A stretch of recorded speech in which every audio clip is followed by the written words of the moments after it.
Welcome to the channel Get Rich. Today the company we are going to look into belongs to housing finance industry. So let's first have a look at housing finance industry.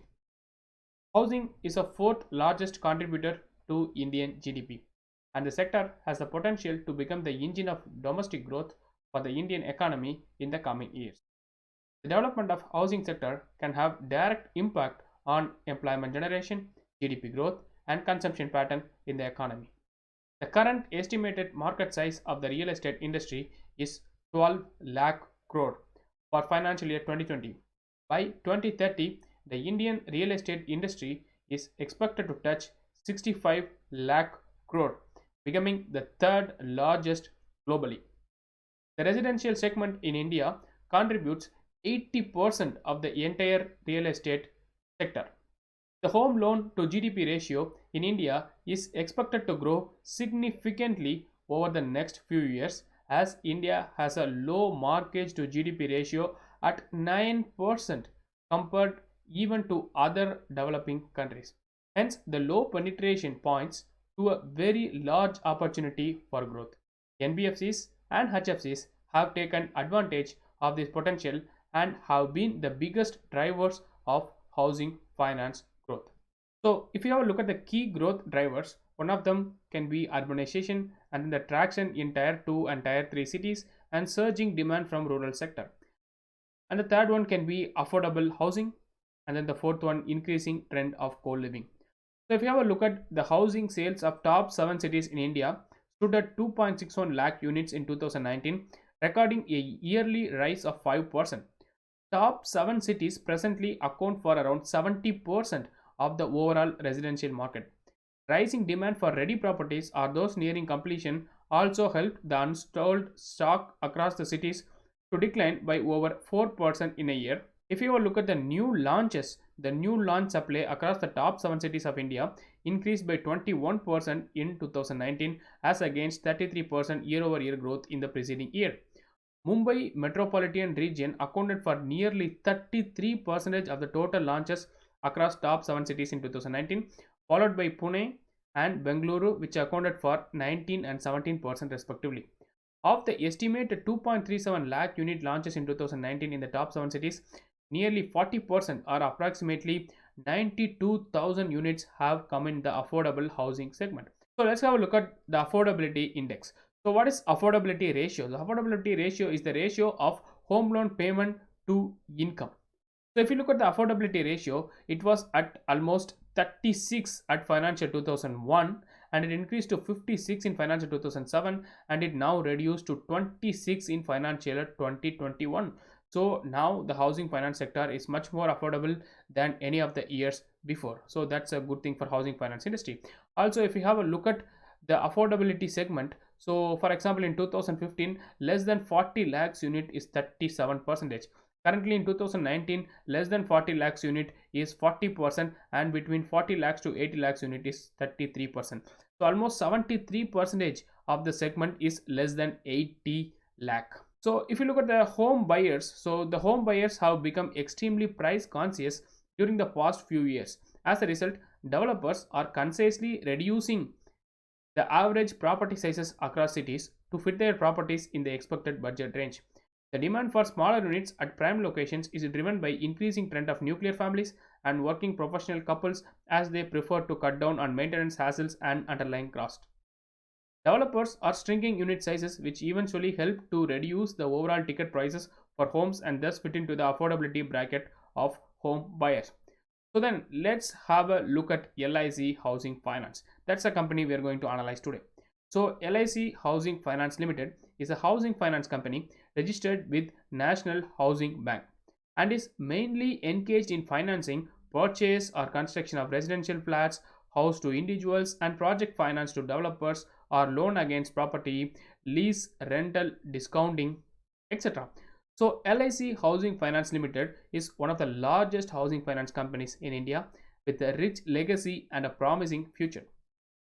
They have grown bigger and better every single year, from almost 8 offices in 1989 to 282 offices now, from 8 employees to 2,392 employees, and also from a portfolio of 25 crore to 2.1 lakh crore, and also from a loan disbursement of 11 crore to 55,000 crores, from a interest income of 47 lakhs to almost 17,362 crore, and also they increased their net profit from 57,000 in 1989 to almost 2,431 crores in financial year 2020.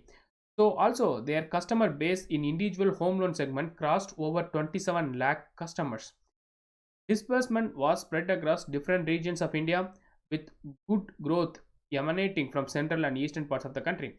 So if you have a look at their growth, they incorporated in 1989 and they have an IPO in 1994, and then they have grown into a big corporate now. So their net worth is almost 18,000 crores and their profit after tax is 2,400 crores, and they have earnings per share of 48 rupees, and then their market capitalization was 11,000. That's at the time of the annual report, but currently their market capitalization was around 24,000 crores, almost doubled already. And their return on average equity is 14%, and then their return on average loan as such is 1.18 percentage. And also if you look at the customers, they have over 27 lakh customers, and then their number of employees is 2,392. And then if you have a look at their loan portfolio, so they have almost 76.9% retail home loans, and they have 16.3% is non-core loans and 6.8% developer loans. And also if you have a look at their customer type, who are they lended their money, so 87% of their customers are salaried employees and 13% are self-employed. And also if you have a look at their loan disbursement over different years, so in 2016 it was around 36,000 crores, and it increased to 53,000 crores in 2019, and it reduced to 46,000 crores because of the COVID. And this year of a lot of NPAs are piling up, they reduce their loan disbursement. So as an average they are growing at around CAGR of 7%. And then if you look at the loan portfolio, it increased from 1,25,000 crores to 2,10,000 crores in 2020 with a CAGR of 14%. That's healthy. And also if you look at how they are evolving from 2019 to 2020, so they increased from 76.75% in 2019 to 77% individual home loans, and then their non-house individuals or corporate also reduced from 16.4% to 15.85%. And if you look at the retail loans, so currently they have 77.04% retail home loans. Going forward, the road ahead for the immediate and distant future, they will be built on higher disbursement of retail housing loans. So from a company with 76.9% retail housing loans, currently they aim to increase to almost 90% of retail loans. Why is this important? Because retails usually have lower non-performing assets or NPA. So it is good to have a lot of retail home loans. So they are aiming to increase from 77% currently to almost 90%, which is a very good thing. And also if you look at the individual loans, during the year the main thrust continues on individual housing loans. The company has sanctioned 2,02,244 individual housing loans for almost 48,498 crores and disbursed 1,91,479 loans for 44,318 crores during financial 2019 to 20. So housing loan to individual, that is retail loans, constitute 92.92% of the total sanctions and 94.42% of the total disbursements for the financial year 2019 to 20, as compared to 84.6% and 87.11% respectively during the financial year 2018 to 19. So they are not only promising, they are also moving ahead towards that goal of increasing their retail share. Also, the gross retail loan portfolio grew by over 8.1% from 1,81,569 crores as on March 31st, 2019 to 1,96,340 crores as on 31st March 2020. Also, if you look at their project loans, the project loan sanctions and disbursed by the company during the year were amounting to 3,693 crores and 2,618 crores respectively. The corresponding figures for the previous year was 9,154 crores and 7,128 crores. These loans are generally for short durations, giving better yields as compared to individual housing loans. So also if you look at their individual ticket size, in 9 months financial year 2020 it was almost 24 lakhs and it increased to 25 lakhs. So their average incremental ticket size or average loans is increasing. So that's also a good thing. And then if you have a look at their loans, they almost have 93% of floating rate loans. So that's good thing for the company. Why is it good thing? Because usually we have fixed rate or floating rate. So if they opted for fixed rate, so they always pay like some sort of same fixed rate, whether the interest rate goes up or goes down, they only pay fixed interest rate. So what is benefit for floating rate? For example, if the cost of fund goes down, then it's also reflected to the customer, and also if the cost of funds goes up, that's also reflected to the customer. So they mimic that risk of difference between the cost of funds and the cost of yield they are getting from the customer. So that's a win-win situation. So that's almost 93 percentage of their loans are floating rate loans. That's a good thing. And then if you look at the loan to value ratio, so what is loan to value ratio? So they are giving loans to housing, so they can value the property, right? So they are almost giving 46 percentage of the value to loan as loan in financial 2019, and financial 2020 it's almost the average loan to value ratio is 49%. That's also a good thing. And if you have a look at their capital adequacy ratio, so their capital adequacy ratio, tier 1, which was 12.49 in September 2019, and it increased to 13.07, and tier 2 it was 1.88 and it reduced to 1.43, and in total 14.37% in September 2019, and it increased to 14.49%. So and then the return on equity, return on average assets, we will look into in the financial section. And then if we have a look at their liability profile, so what is liability profile? So they are lending money, right? So they need to get money from somebody, so that's the liability profile. So whom are they getting money? So almost 56.72 percentage they are getting it from NCD, which is non-convertible debenture. And if you look at the weighted average cost of that particular source, so they have to give 8.02 percentage interest rate. That's their cost of fund for this particular category. And the second biggest is from banks, so banks and institutions. So almost 24.53 percentage is getting from banks. So banks and institutions, they have to give 6.15 percentage. So the cost of funds is 6.15 percentage for banks and institutions. And then they have deposits, 8.73 percentage for deposits, they are getting 7.25 percentage. So the lowest is getting from banks and institution. They have very low cost of funds, which is 6.1%. So it's better to have more of these funds. So let's see how they are evolving over years. In financial 2018, they have almost NCD almost around 75%, and the banks is very less. In quarter 2 financial 2021 or quarter 3 financial 2021, they decrease their NCDs and they increase their banks. So they are constantly increasing their banks, so which is also decrease their cost of funds, which will result into better net interest margin. That's also a good thing. They have access to low cost of funds. That's a very good thing. And then if you have a look at their net interest margin, so what is net interest margin? So as I explained in many of my previous videos, if you are watching, so the net interest margin is nothing but the difference between the cost of funds and the yields they are getting from the loans. So they are lending, right? So they will get some yields back from the customers, and they are also borrowing money from people to lend, so they have to give back the cost of funds. So it's nothing but the difference between the yield they get minus the cost of funds, which is the net interest margin. That is the profitability they are making. So in quarter 4 financial 2018, their net interest margin is 2.49 percentage, and it reduced to 2.33. So now it's almost sitting around 2.3%, which is okay. Which is the HDFC and other top tier banks or top tier lending institutions, they are doing much better than 2.3, but still they are maintaining 2.3. That's a good thing.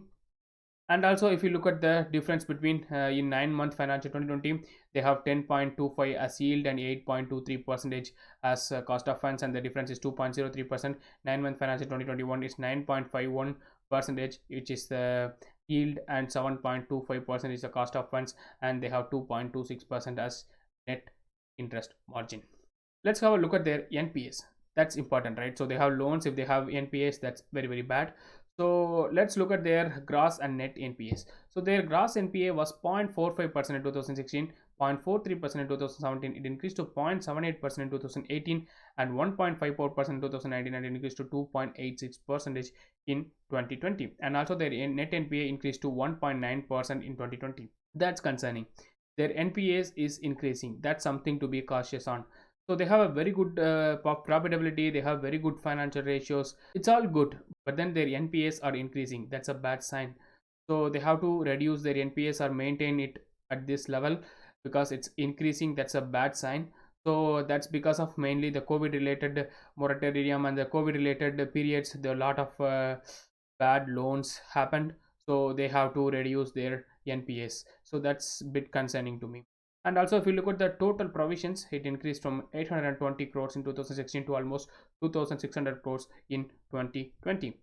And then if you look at the exposure to default, so what is their stage 1, stage 2, stage 3? So stage 1 is almost less than 30 days of overdue. Stage 2 is less than 60% overdue, and stage 3 is less than 90 days overdue. So this is very highly likely that these stage 3 people might default. So stage 1 they have 90%, 90.37%, and then stage 2 they have 6.95%, and stage 3 they have 2.68 percentage. So they have 2.68 percentage might default, or at high risk that they might go into default. And they have provisions they made like 2946 crore provision in stage 3, and stage 1 1.58 crore they made provisions for this NPAs. And then let's have a look at their distribution network. So they have almost 282 marketing offices, 25 back offices, 9 regional offices, and they have representative offices in Dubai and Kuwait. They have almost 450 centers, and their employees is 2392. They have almost present all over India. Almost they present all over India. So they have corporate offices, regional offices, back offices, and operating offices. And they have the distribution network. So they have home loan agents, they have direct sales agents, they have customer relation associates, they have branches of LIC, housing finance services. So where are their loans are originating? So almost 55% is coming from HLA, which is home loan agents, and 22% is coming from DSA, which is direct sales agents, and then others are minor. So also if you look at their overseas presence, they are also present in Kuwait, and also they are servicing the non-residential Indians. They are also present in some Middle East countries. And then let's have a look at how they are grown year over year.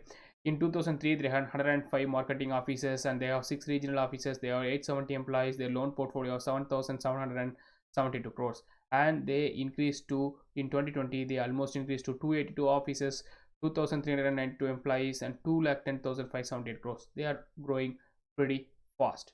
And also if you have a look at their top 7 cities and others, so they have almost in top 7 cities 39% of their offices are present in top 7 cities, which is 85 offices, and then almost other 61%, 197 offices is present in others. So most of the real estate market is dominant, or higher percentages is present in top 7 cities, and there are more to tap in tier 2 and tier 3 cities. They have almost 61% in of their offices present in other than top 7 cities. That's also a good thing, so they can expand, they can grow bit faster. Let's have a look at their operating expenses. So if you have a look at their operating expense to total income ratio, so in 2016 it was 3.75%, and then in 2017 it was 4.34%, and 2020 it was 3.14%. And if you look at the profit per employee, it was 96 lakhs rupees in 2016, and it's almost 1 crore in 2020. So they are maintaining the profit per employee. That's also a good thing. And then let's have a look at their digital initiatives. So what are the digital initiatives they made? Their new Home Y app, launched in February 2020, is a step in the direction of increasing retail based home loans. The advanced features and reliable performance of the app is enabling them to engage with a new generation of customers across India and provide greater convenience and choices for home loan applications. Till date, it has been downloaded by over 6 lakh individuals across the country. It provides the ability to scale automatically and handle peak customer load securely, also serve the needs for their existing customers nationwide. So the app launched in February 2020. It is aimed at assisting customers right from onboarding till loan sanction. They are targeting to make the app a one-stop shop for all needs of their customers, and is the easiest, fastest, and the most convenient method of availing home loans. Home Y app enables the customers to apply for loans, upload KYC documents, submit documents or income related and other documents, get background checks done, and pay fees online, and also grant financial approval on loan in less than 10 minutes. Check status of the applications. So these are the things. They are also developing digital initiatives. They are also keeping up with the tech. That's also a good thing. And then let's have a look at their financials. So how are their financials doing?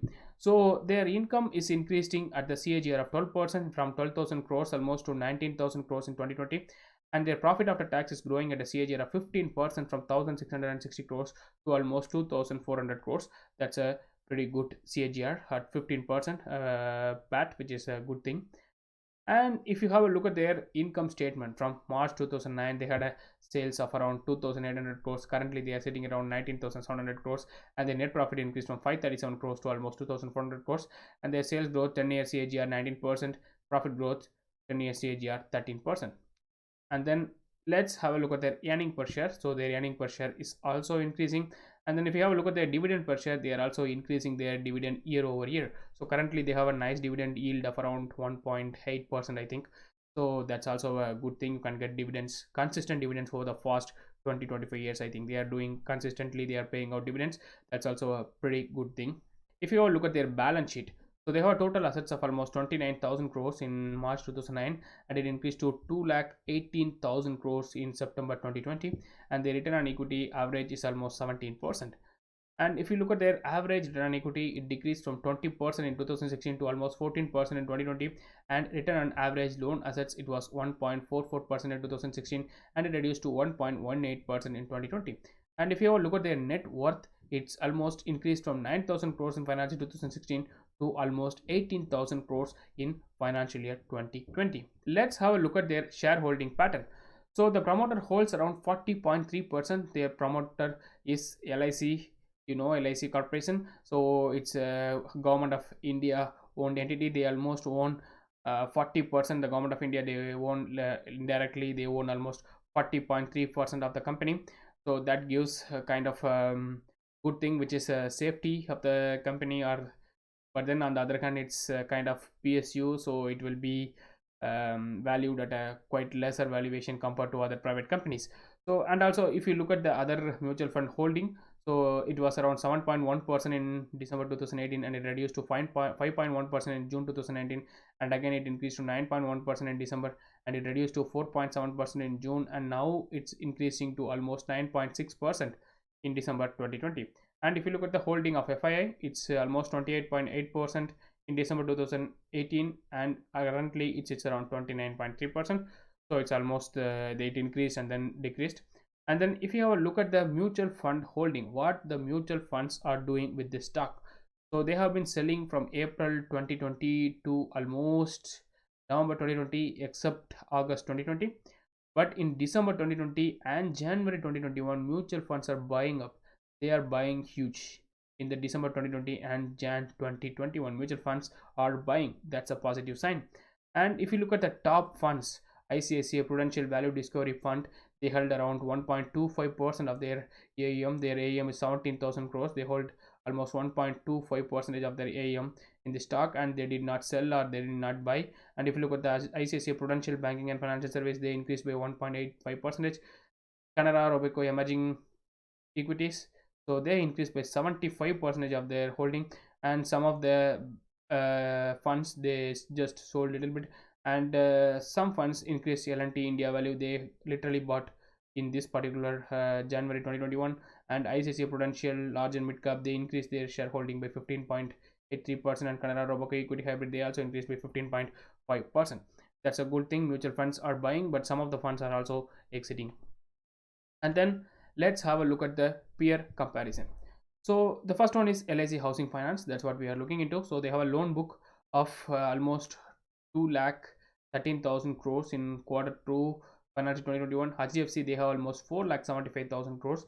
So HDFC is the market leader in this segment. And if you look at the loan to mix ratio, they have a retail percentage of almost 77%. HDFC also have almost around 72% or 71%. And then they have yield, they have almost 9.82%. And then HDFC also makes 9.48%. So they are making better than HDFC on the yield. And for example, the cost of funds, that is bit higher for LIC Housing Finance at 7.61%, but HDFC they can get for 6.94%. So they make NIM of 3.3%, but on the other hand, LIC Housing Finance only makes 2.32% spread. This is important because this is the main profitability or income for the particular company. And also if you look at the asset quality, of course HDFC is very high good asset quality. And also if you look at the return on asset, HDFC is far better than LIC housing finance. But then look at the valuation, price to book value financial 2023, HDFC 4.4, look at the LIC housing finance 0.8. It's pretty cheap. LIC housing finance is available at pretty cheap, but they don't have a highest of the highest quality, but then they are having a mediocre quality. But the problem is their NPAs are rising, but if they can control their NPAs, this will be a very good investment long term, because they are literally increasing their profitability and everything, but just they have to reduce their NPAs. And then let's have a look at their valuation.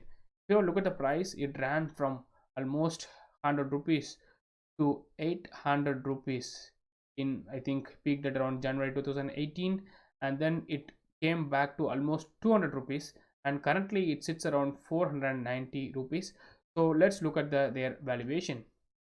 So if you have a look at their PE values, so their average PE was almost 11 or 11 to 14, we can say. The average almost we can say PE of 14. So the lowest point they can hit is almost 4 or 5.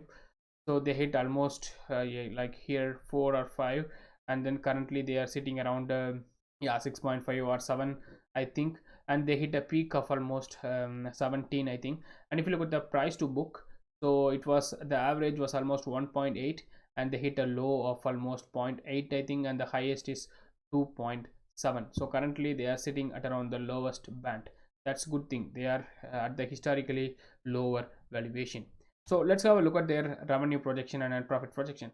In financial 2016, they were making around 12,000 crores, and they increased to 20,000 crores in financial 2020. And then in financial 2023, I'm expecting 25,000 crores with a growth rate of 10 to 12%. And their net profit is increased from 1,668 crores in financial 2016 to almost 2,400 crores in financial 2020. And I'm expecting it to reach 3,500 crores in financial 2023 with the growth of almost 13 to 15%. And if you have a look at their price target with the current valuation, which is PE of 8.5, cheap, so it is 1 year price target is 465 rupees, 2 year price target 526 rupees, 3 year price target 605 rupees, with the price cumulative growth of 4% in 1 year, 17% for 2 year, 35% for 3 year. So usually for these housing finance companies, they usually measure with price to book. They usually value the company with price to book. I used price to earnings ratio or PE ratio currently. Also I calculated with price to book of around 2, I think, which I seems reasonably average, and that also matches with the PE of 14. So that's good, that's also good in the projections. So I can expect the same PB2 or PE 14. So I am valuing this company with the PE ratio of 14, because the company is currently trading at a very cheap valuation, and it is almost in the price discovery, and price is already rising, so the trend already reversed, so it's more likely that it is going to go higher. So if you value the company with a PE of 14, in 1 year it can reach 766 rupees, 2 year 866 rupees, 3 year 996 rupees, with the price cumulative growth of 71% for 1 year, 93% for 2 year, and 122% for 3 year. So you can double your money in this stock. Also there are risks in this stock because their NPA is rising. So if their NPAs are under control, they have a very strong parent company, which is LIC corporation, or directly government of India owned.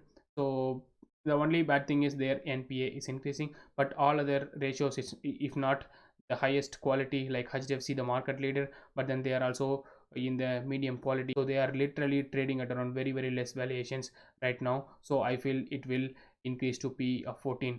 So that's my personal opinion. So you have to do your due diligence before investing in any stock. So I'm not a financial advisor, so this is not financial advice, this is not my recommendation. So this is my personal opinion. I feel this company can do pretty well in the long term as well, because they are doing pretty good. The only concern is NPA, as I said. So that's all for today. Thank you for watching. So if you like this video, like, share and comment. If you want me to analyze any other company, please put it in the comment section below. Also, if you want to get a free newsletter, so you can fill it in the form in the description below. So that's all for today. Thank you for watching and have a nice day. Bye bye.